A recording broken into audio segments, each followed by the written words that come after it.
E agora, com você, a Palavra Amiga do Bispo Macedo. Chega à frente, por favor. Vamos orar aqui juntos no altar.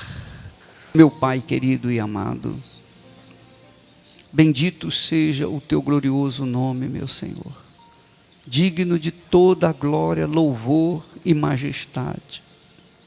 Ó poderoso e amado Pai, nós sabemos que o Senhor tudo fez, e tudo faz, e tudo fará, para que nós mortais sejamos, meu Deus, a tua imagem e semelhança neste mundo.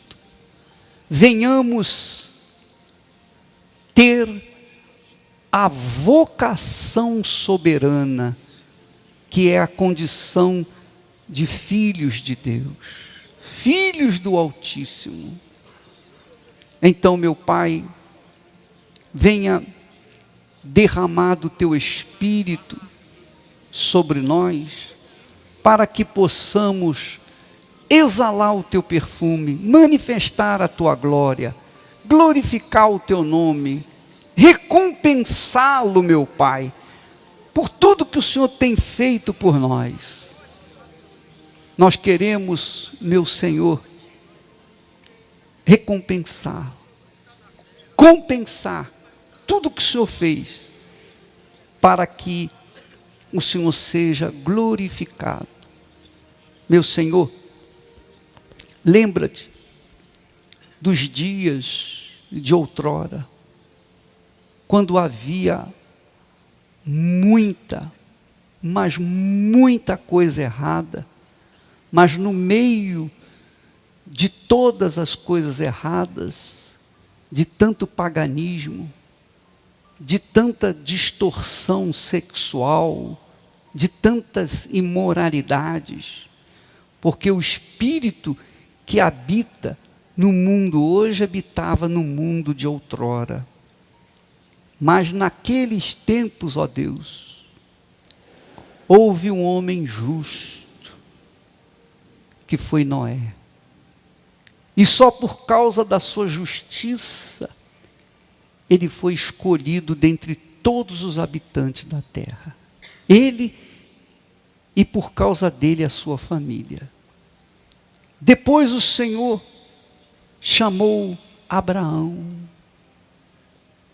Abraão foi chamado por ti, porque ele era um homem justo, mesmo vivendo em meio ao paganismo, mesmo não te conhecendo, mesmo nunca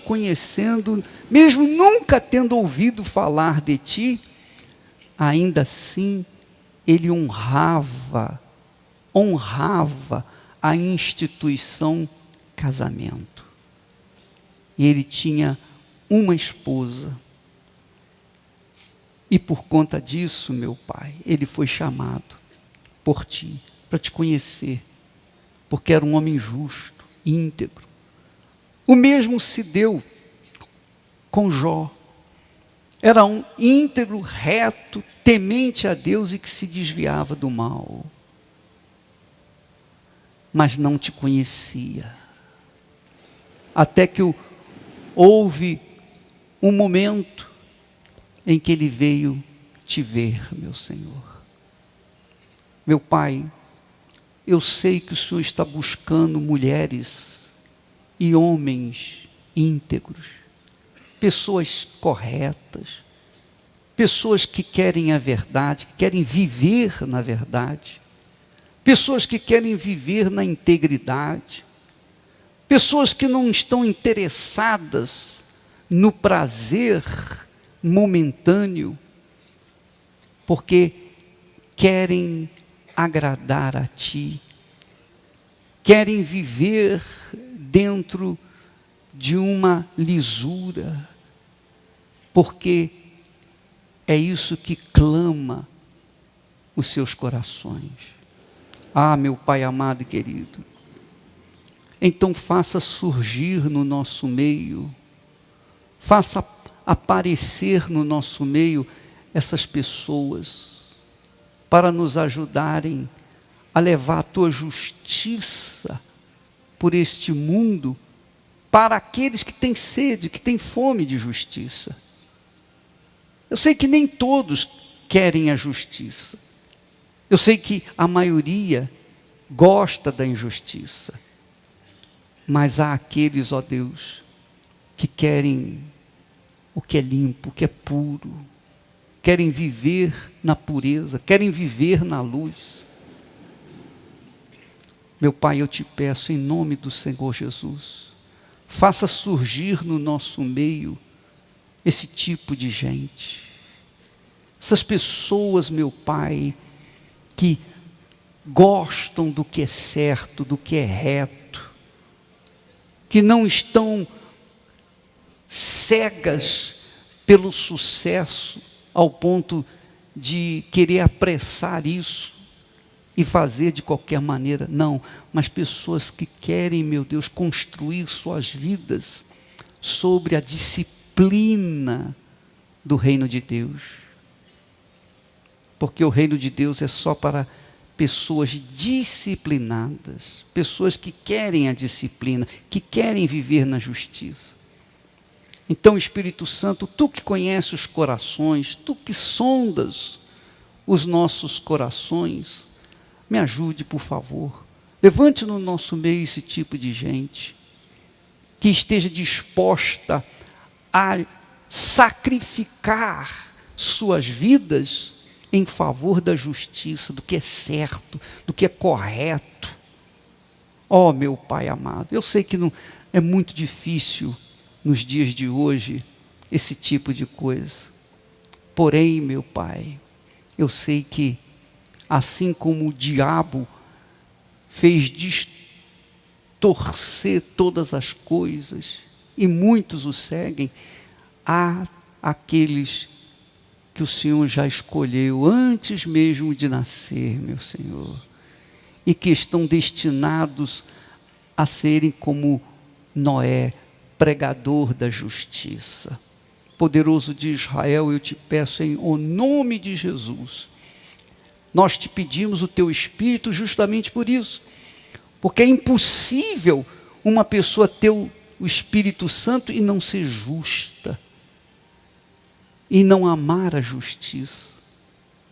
Ó, meu Pai, em nome do Senhor eu te peço e te agradeço, faça surgir gente assim no nosso meio, faça multiplicar, onde quer que a nossa voz chegue, meu Pai, toque nos corações, toque nas pessoas, e faça aqueles que o Senhor já chamou serem despertados para esse tipo de obra. Em nome do Senhor Jesus, nós te pedimos e agradecemos. E agora mesmo, meu Pai, que o teu Espírito venha operar, o teu Espírito venha entrar nas mentes e inspirar, para que essa gente venha extrair de dentro de si o mais alto e sublime louvor a ti, meu Pai, que é o único digno de toda a honra, de toda a majestade, de toda a grandeza, de todo o poder. Só o Senhor é Deus. Amém. Você verifica, você é inteligente, você vai conferir isso. No nosso cenário e nas músicas evangélicas que você ouve falar de amor, perdão, primeiro amor, não é isso? É ou não é? Filho pródigo e etc. Você ouve falar sobre tudo, mas uma coisa você quase não ouve falar: justiça. Não há hino de justiça. Não há hino que suscite justiça. Por quê? Será que foi falta? Foi falha? Ou é um ardil do diabo para que as pessoas fiquem absorvidas com os sentimentos e não deem atenção à razão. Porque quando se fala de justiça, está se falando do que é racional, do que é inteligente. Está se falando do que é espírito, do que é espiritual. E quando se fala de amor, obviamente se liga, se associa a sentimentos, a emoções. Não é verdade? E não é por conta do amor que muita gente casa mal, gente que nasce mal, e o mundo que vai mal, não é por causa do amor? Então, esse tipo de amor que nós tanto ouvimos falar em canções, e em versos e prosas, teatro e televisão e cinema, etc. Esse tipo de amor não tem nada de justiça. Porque quando há justiça no amor, então o amor é verdadeiro. O amor sem justiça não é verdadeiro, é mentiroso, é enganador. O amor tem que ter justiça. O amor tem que ter justiça. Que significa disciplina, ordem. Amém? Então você verifica. Por que você que está aqui, que está com um problema no casamento, econômico, um monte de problema? Porque a sua vida foi sustentada, alicerçada, fundamentada na injustiça. Você cresceu na injustiça. Você nasceu de uma injustiça. Você nasceu sem querer. Você não era para estar aqui, mas veio por conta de uma injustiça.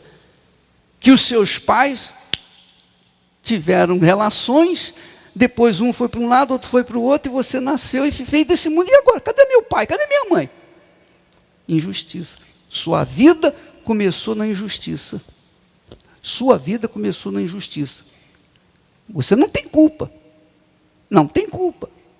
Mas você pode mudar esse destino da sua vida.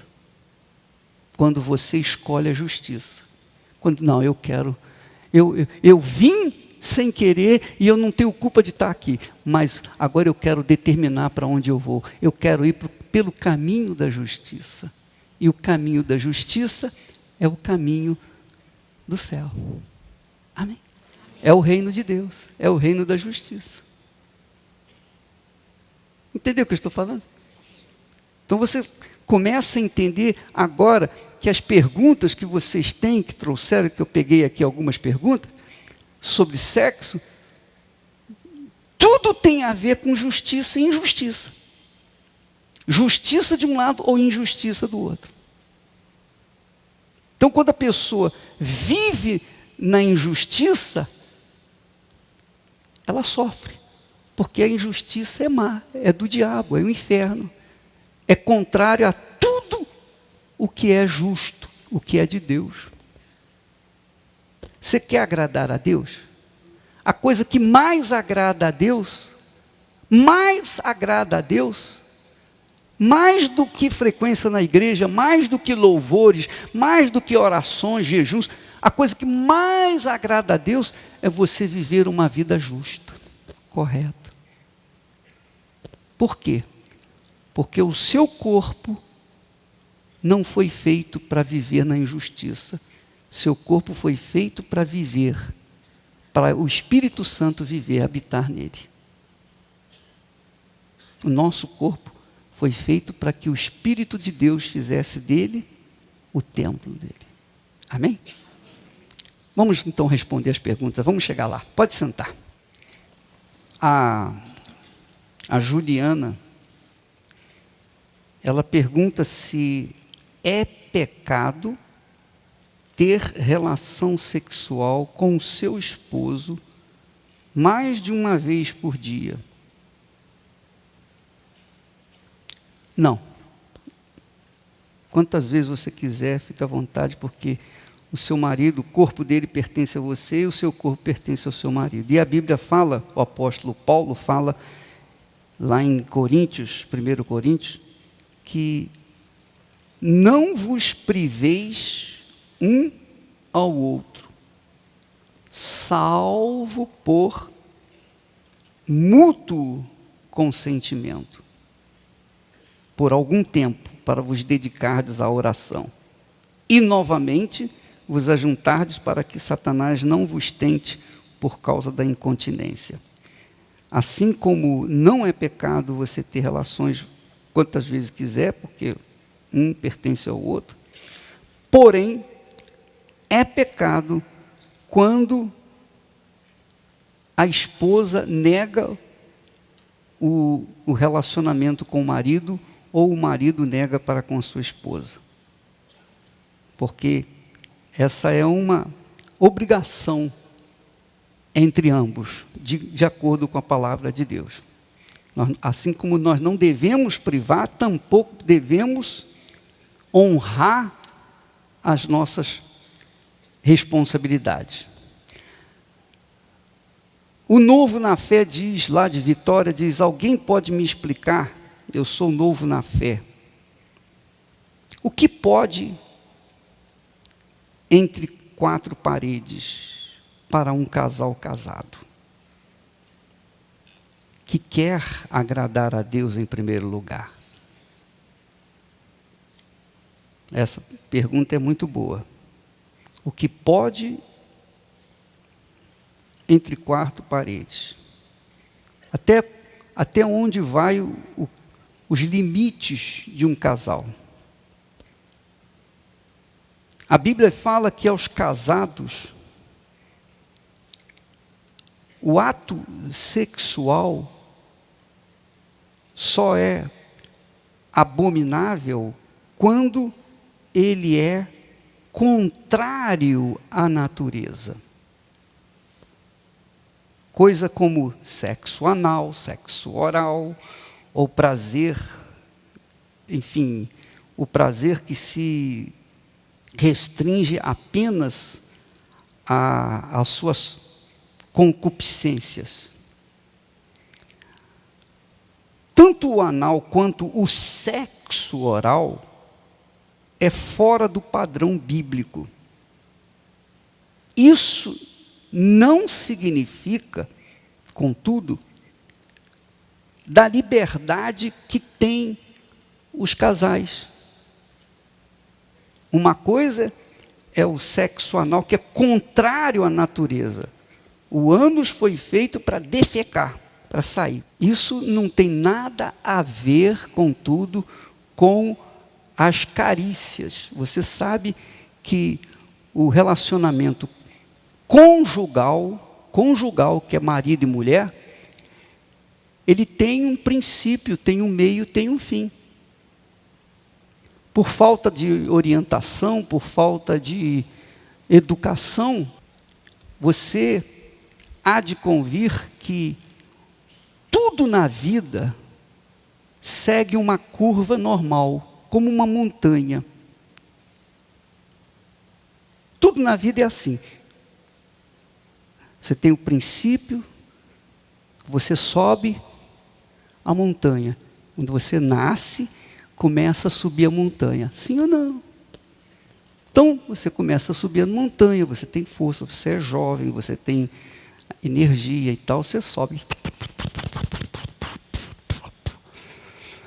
Mas vai chegando um ponto em que não dá mais para você usar a mesma energia adiante. Então, chega aquele ponto que, a partir dali, você começa a despencar. Mas todos são assim. Sobem e depois descem. É a curva normal da vida. O ideal são os estímulos, são as carícias, são os beijos. E isso não tem nada de pecado. Qual é a diferença você beijar a boca, beijar a mão, beijar o dedo do pé?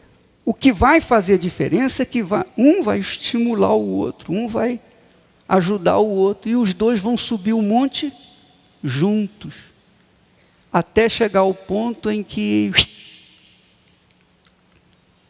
aconteceu. Aí depois descem. É ou não é? Não é assim? Perfeito. Não tem problema nenhum. Não tem pecado nenhum. Então, esses estímulos são necessários para que haja uma perfeição no ato conjugal. Agora, é claro que, acima disso, nós temos uma coisa chamada a lei da boa consciência. Nós temos a consciência. E quando a nossa consciência lateja, dá sinais de alguma coisa errada, é porque está errado. Então, a Bíblia não tem nenhum manual, nenhum autor sagrado chegou ao ponto de dizer, tem que ser assim, assim, assim. Por quê? Eu acredito que o Espírito Santo dá liberdade para nós. Quando o Espírito Santo vem, ele nos dá liberdade. E a nossa consciência, sintonizada com ele, faz a gente ficar livre para ter um ato conjugal livre. Até porque, imagine você, na hora do ato conjugal, ficar pensando, Jesus, tem misericórdia de mim e tal. Só se você é um leão, para poder superar, orar e ao mesmo tempo trabalhar ali e tal. Aí não dá, é ou não é, pessoal? Sim ou não? Está entendendo o que eu estou falando? Então, a boa consciência tem que ser o juiz entre você e o seu marido, a sua esposa, para que então haja um prazer completo e alegre, que satisfaz. O ato conjugal sempre une mais um com o outro. O ato conjugal é sagrado. O ato conjugal é algo extremamente sagrado. Por quê? Porque ele dá início a uma aliança entre o homem e a mulher. Ele dá início ao casamento. O casamento, biblicamente, não tem nada de igreja. Vestido de noiva, pastor abençoando. O casamento antigamente, por isso é bom ver essa história de José, a história de Davi, etc. O casamento era feito da seguinte forma: o pai escolhia a noiva para o seu filho. O pai escolhia a noiva para o seu filho. E eles casavam. E os pais dos noivos abençoavam os seus filhos. Não pastor. Não pastor. Quem tem mais força para abençoar os nossos filhos, ou os filhos? Os pais ou o pastor?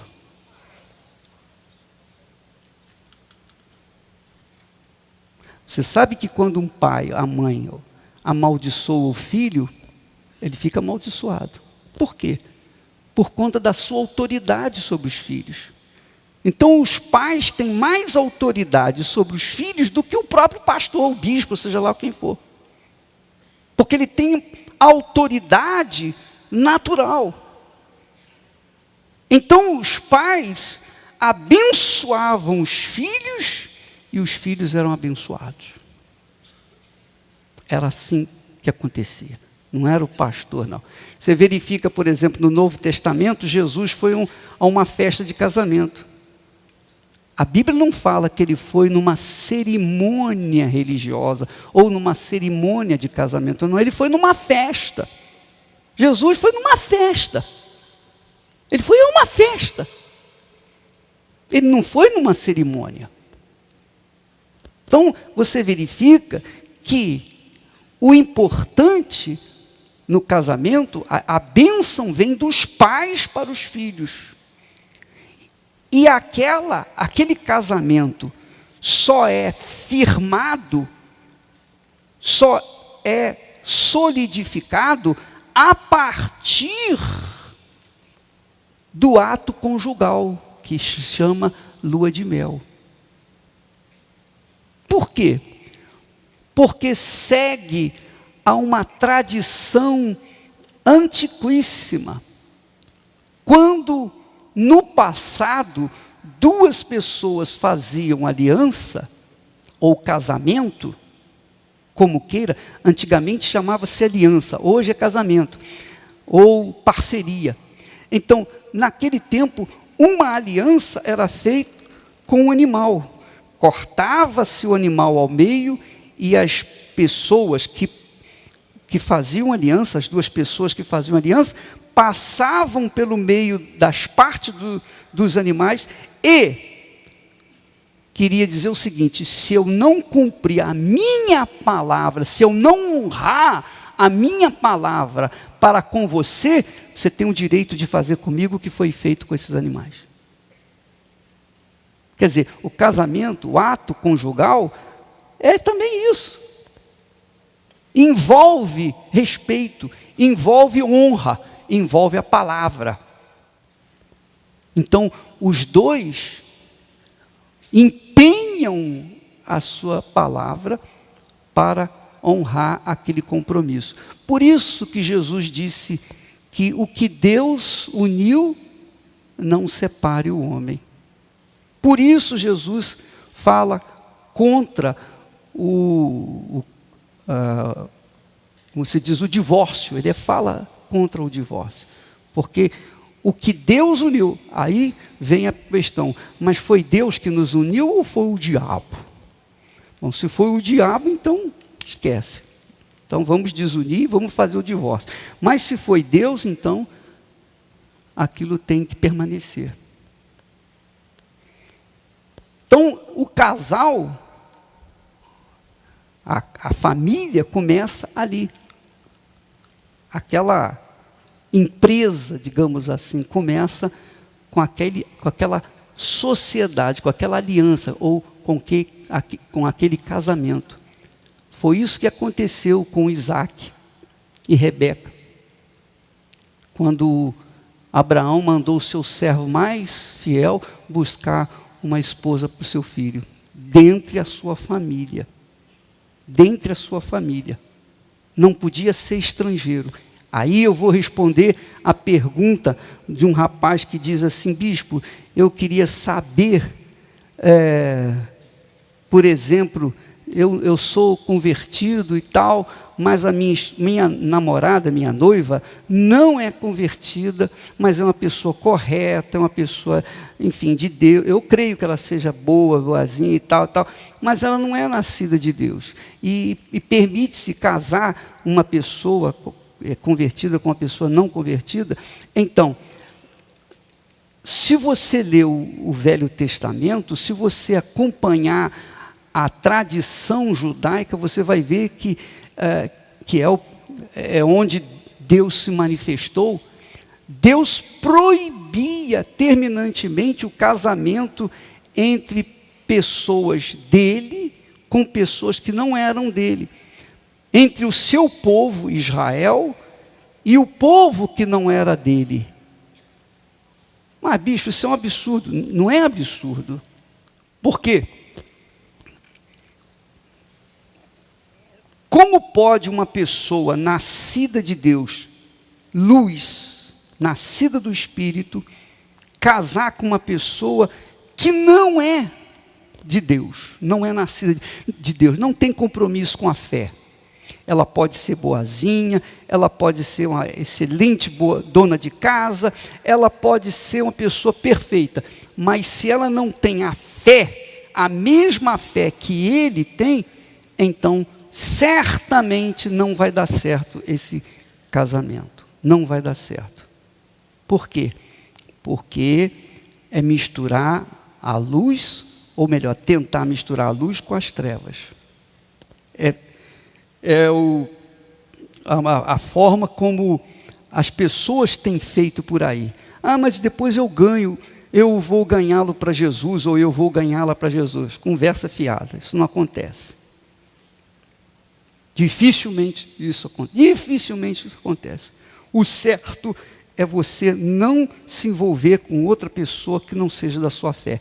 Porque era essa a cultura, e essa é a cultura do povo de Israel, dos israelitas. E eles estão certos. Por quê? Como vai misturar uma fé com outra fé, que não tem os mesmos princípios? Como vai conviver uma pessoa que adora a Deus e uma pessoa que ignora Deus? Como é que vai acontecer na hora, por exemplo, em que ele vai dobrar os joelhos e vai falar, ó Deus, em nome de Jesus e tal, vai orar, e ela ficar olhando para ele assim? Ou vice-versa. Como vão criar os filhos, por exemplo? Vem filhos. Como é que vai criar os filhos? Vai criar o filho segundo a sua fé ou segundo a incredulidade dela ou dele? Então os problemas vão se avolumando, vão crescendo e vai se tornando cada vez pior aquela situação. Eu digo e vou continuar dizendo que para proteger a minha fé e a minha salvação, eu procurava uma pessoa que fosse de Deus, que fosse tal e qual, que tivesse a mesma fé que nós tínhamos. Nem uma jovem de outra denominação servia. Tinha que ser da mesma igreja, tinha que ter a mesma fé, tinha que ter o mesmo pensamento, tinha que ter o mesmo objetivo, enfim, tinha que ser de acordo com aquilo que eu cria. Então, por quê? Porque era a minha vida que estaria em jogo. Era a minha vida, porque se eu casasse com uma pessoa que não era da fé, ou que era de uma fé contrária à minha, ou de uma fé que não era de acordo com a minha, não ia dar certo, porque eu sou uma pessoa difícil, e eu não ia aceitar essa situação. Então, iria haver uma cisão, uma separação, e aí eu iria tentar com outra. Mas o mesmo demônio que me destruiu no primeiro casamento, ele com certeza iria destruir no segundo, e no terceiro, e no quarto. E muita gente que tenta 1, 2, 3, 4, 5, 6 casamentos, não dá certo. Por conta disso. Quer dizer, você verifica que tudo segue uma justiça, uma disciplina. Eu sei que eu estou nadando contra a correnteza. Eu sei que a maioria de vocês aí é contra essa situação que eu estou falando. Mas essa é a disciplina. Essa é a disciplina. Essa é a ordem natural das coisas. Eu segui os princípios de Abraão, os passos de Abraão. E eu fui buscar uma pessoa da família da fé, para que essa criatura viesse me ajudar, me auxiliar, somar na minha vida, e não tirar e diminuir. Então, eu construí o meu casamento. O meu casamento não nasceu, não caiu de paraquedas. Não foi uma coisa do acaso. Não, eu trabalhei, eu investi.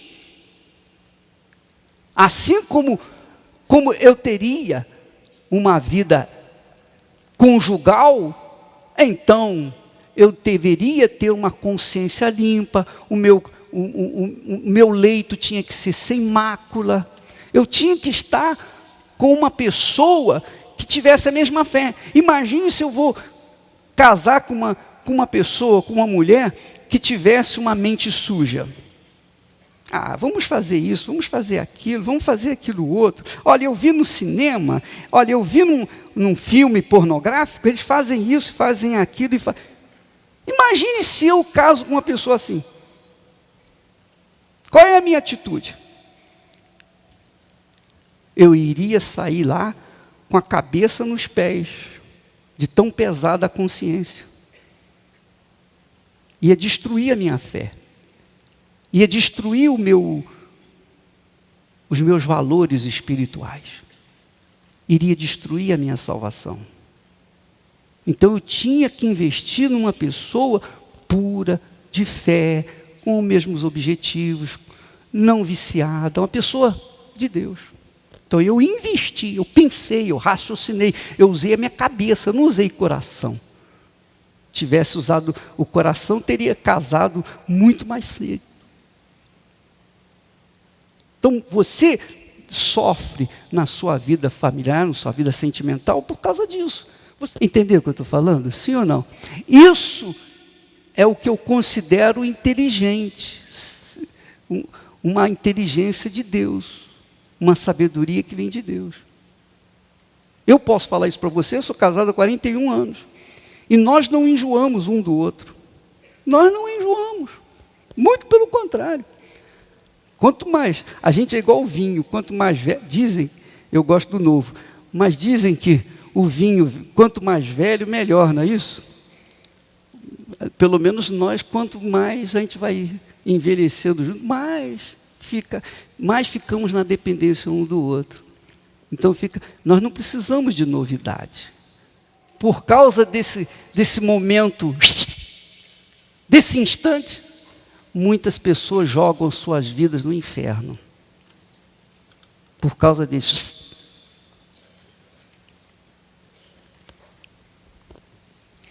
Então eu aconselho, eu creio que não deve a pessoa querer se envolver com outra pessoa que não seja da mesma fé.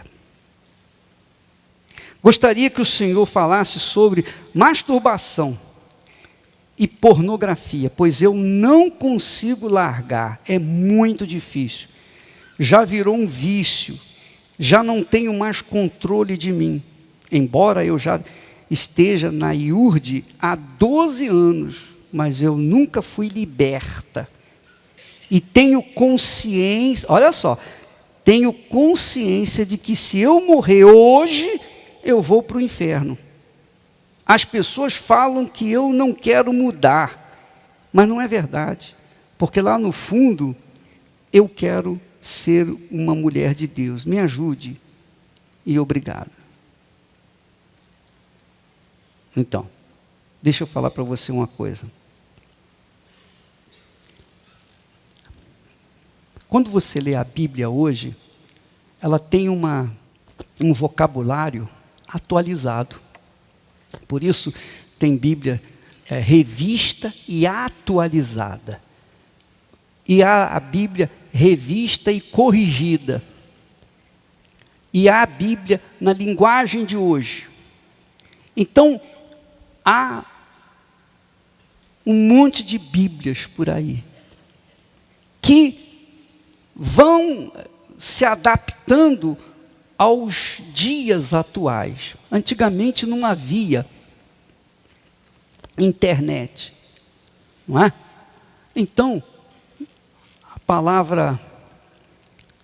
palavra surtar não existia também, é ou não é? A pessoa surtou.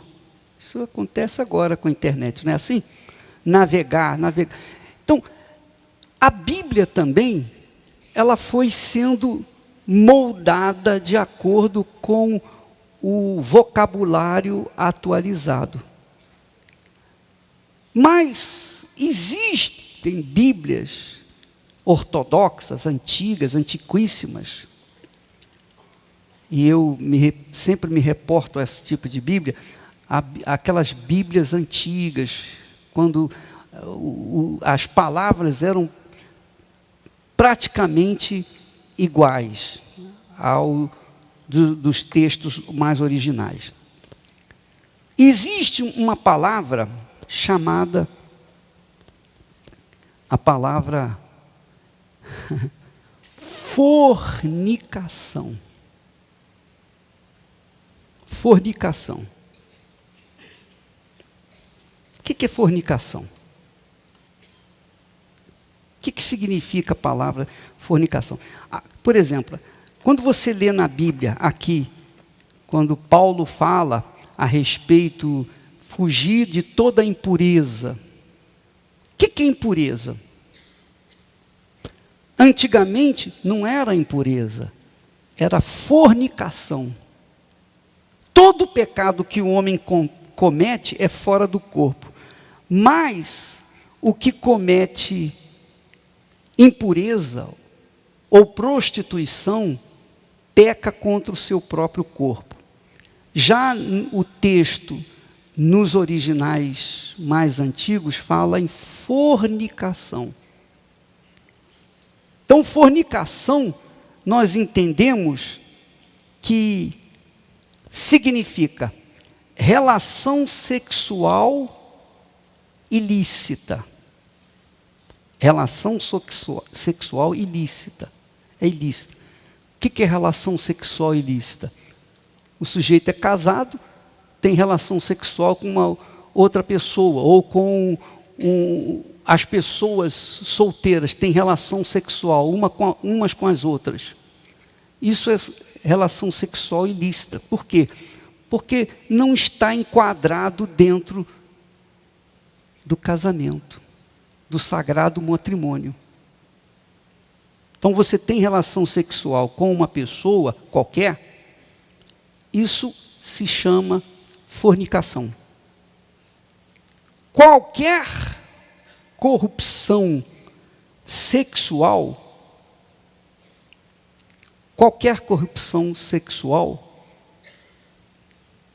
vai refletir no seu interior. Qualquer coisa que você faça sexualmente do lado de fora, vai refletir no seu interior. E o seu interior vai estimular você a fazer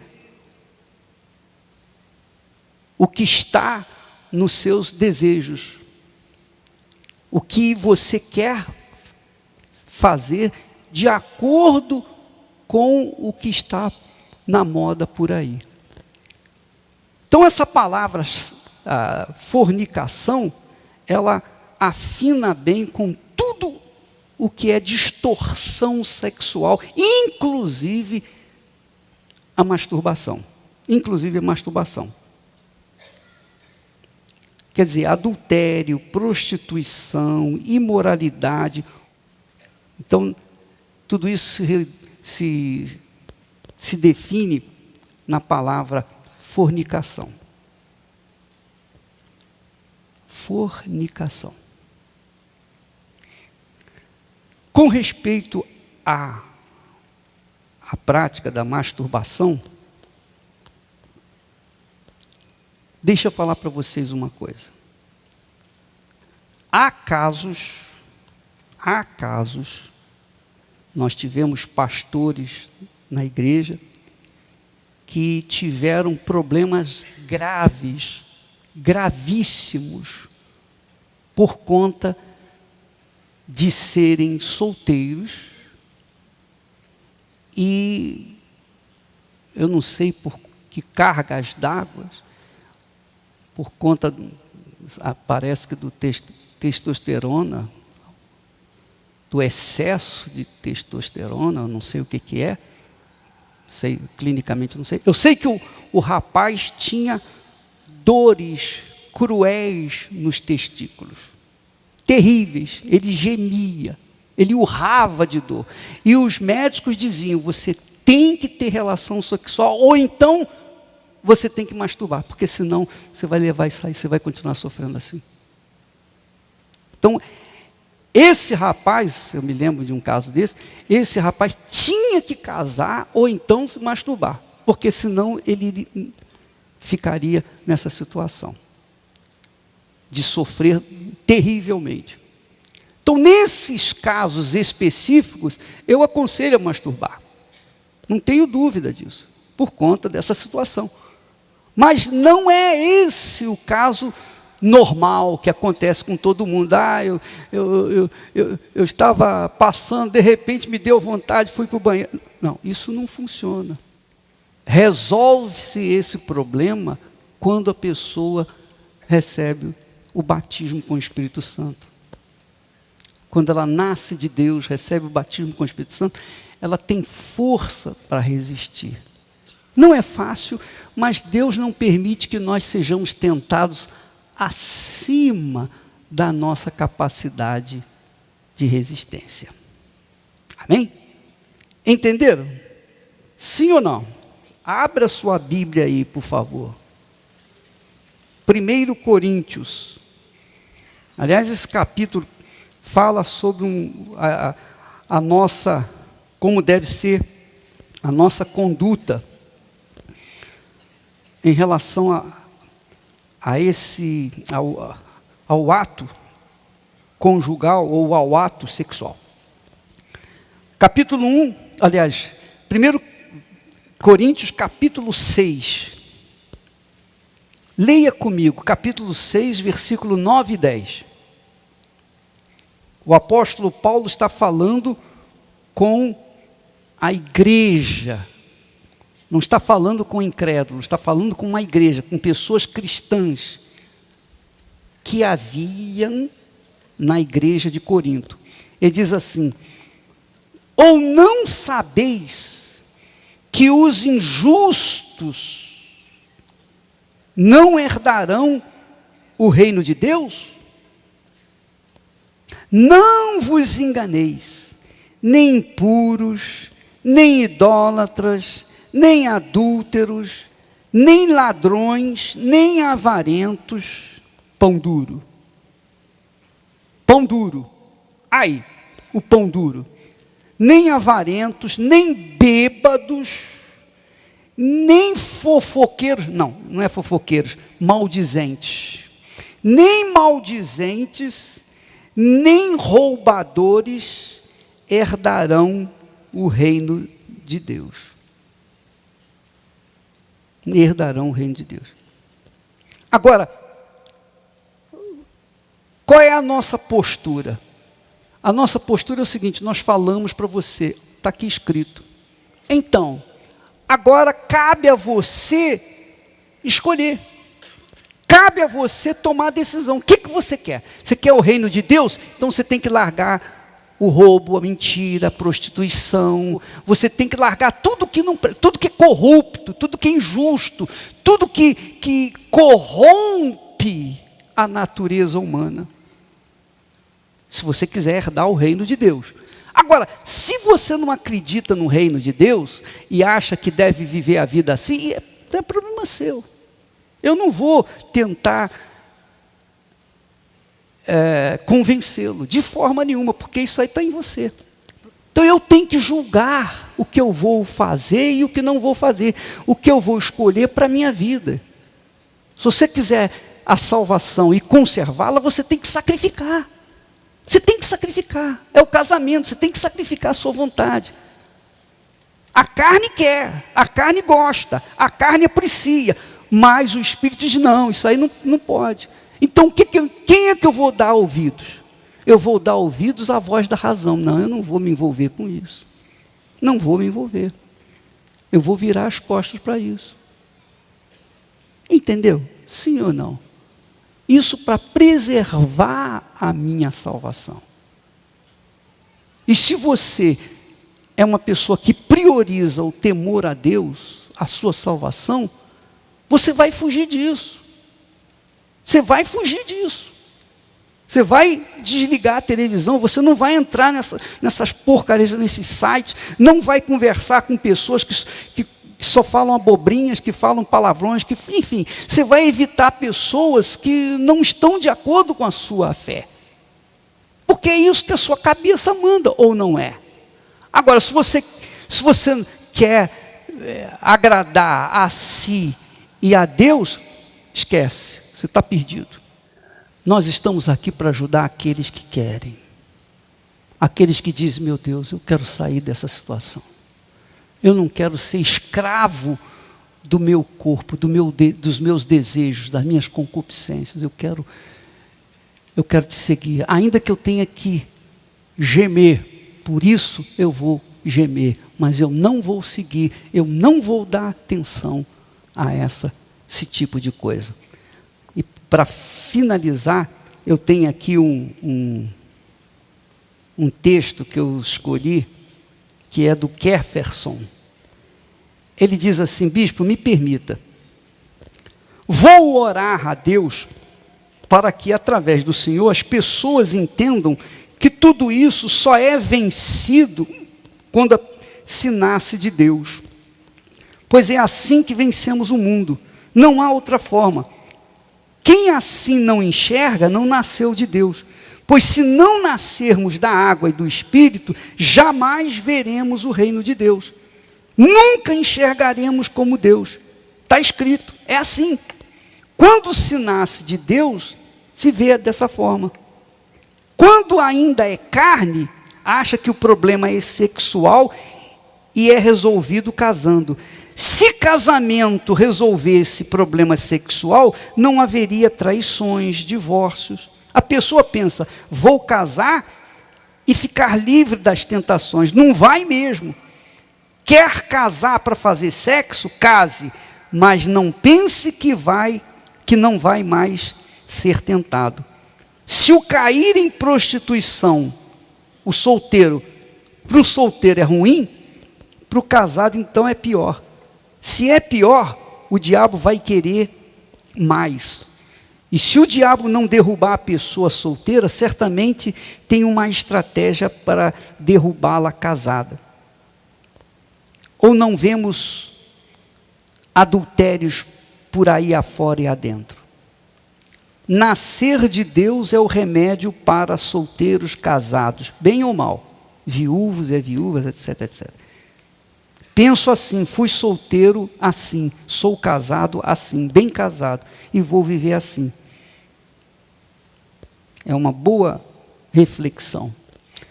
Paulo fala, não sabeis que o vosso corpo é santuário do Espírito Santo que está em vós, o qual tendes da parte de Deus e que não sois de vós mesmos? Quer dizer, o Espírito Santo faz em nós a habitação. A habitação. Imagine você ser habitação do Espírito Santo. Quando você recebe o Espírito Santo, você não tem vícios. Você não tem vício de fumar e não está arriscado a contrair um câncer no pulmão. Você não tem vício de bebida. Você não tem vício de sexo. Você não tem vício de nada, porque você é livre. Amém? Porque o Espírito de Deus dá essa liberdade para nós. E se você é uma pessoa que vive na justiça, você passa a ter autoridade sobre o mal e também condições de chegar diante do trono de Deus e cobrar dele o cumprimento das suas promessas. Amém, pessoal?